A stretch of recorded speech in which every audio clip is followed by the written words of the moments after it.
काठमाडौँ महानगरपालिकाले अहिले शहरलाई उज्यालो बनाउन करिब 1 अरब रुपियाँ बराबरको लागतमा हाईमास्ट र सड़क बत्ती जडान कार्य गरिरहेको छ। यसमध्ये 62 वटा चोकमा हाईमास्ट जडान कार्य सकिएको छ।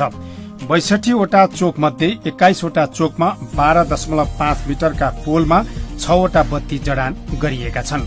41 वटा चोकमा 16 मिटर अग्ला पोलमा 8 वटा बत्ती राखिएका छन्। यी बत्तीहरू 1000 वाट क्षमताका छन्। सफ्टवेयर प्रणालीमा आधारित यी बत्तीहरू आवश्यकताका आधारमा चर्को र मधुरो प्रकाशमा बाल्न मिल्छ। यस कामको लागत 9 करोड़ 79 लाख रुपैयाँ हो।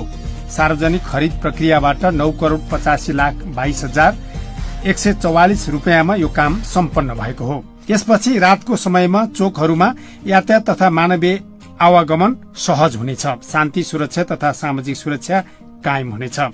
स्रोत साधन र प्रविधिको उच्चतम प्रयोग गर्दै महानगरपालिकाले सड़क बत्तीको गुणस्तर कायम गराउन, रात्रिकालीन शहरी सौन्दर्यलाई एकनासको बनाउन 5318 वटा पोलमा 13340 वटा बत्ती राख्दैछ।